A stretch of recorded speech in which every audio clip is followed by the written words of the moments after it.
Why is a piece of gold worth more than a glass of water, even though water is more essential to your life? Because value does not come from usefulness alone, it also comes from scarcity. When something is scarce and people need or want it, its value rises. This simple idea helps explain why money sometimes loses part of its value.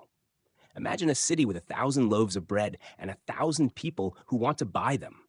Prices are stable. Then the number of buyers rises to 2,000, while the number of loaves remains the same. What happens? People compete for the same quantity, so prices rise. This is demand pull inflation, greater demand chasing supply that has not increased. Now imagine the opposite scenario. The number of buyers has not changed, but the wheat harvest falls, fuel and transport costs rise, or supply chains are disrupted. Producing each loaf becomes more expensive, so the bakery passes part of that cost on through higher prices. This is cost push inflation. In 1958, economist A.W. Phillips observed in his study of British data that a tight labor market can sometimes be associated with faster wage growth. This does not mean wages are bad. Rather, if companies face higher costs without a matching rise in productivity, they may raise prices. Production, wages, and costs can therefore become links in the same chain. But there is another link that becomes more dangerous when it gets out of control: money itself. If the amount of money in circulation rises rapidly, while the quantity of goods and services an economy can produce does not rise at the same pace, more units of money are chasing roughly the same number of things. The likely result is a decline in money's purchasing power and rising prices. This is not an automatic law at every moment, but it becomes a serious risk when monetary expansion continues independently of the economy's productive capacity. In his 1968 presidential address, Milton Friedman explained that expectations are part of the story as well. When workers expect prices to rise, they ask for higher pay. When companies expect their costs to increase, they adjust their prices. When consumers expect higher prices, they buy early.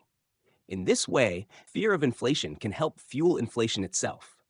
Hyperinflation is the moment when both balance and confidence break down.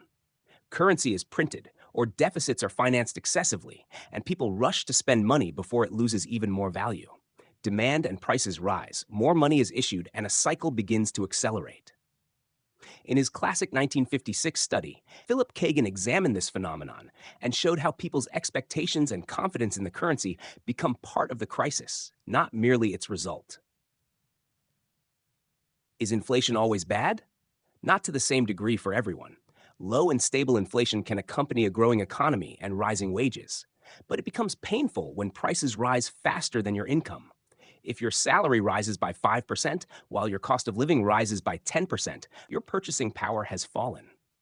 Retirees with fixed incomes, or people who keep all their savings in cash, may feel this quickly. Those whose incomes rise faster than prices may experience a smaller blow. So it is not enough to ask, what is the inflation rate? You should also ask, is my income growing faster or slower than inflation? How can you protect yourself? Start by understanding your spending and building a cash emergency fund, because liquid money still serves an important purpose even if it loses some purchasing power. Then do not keep all your money in one place.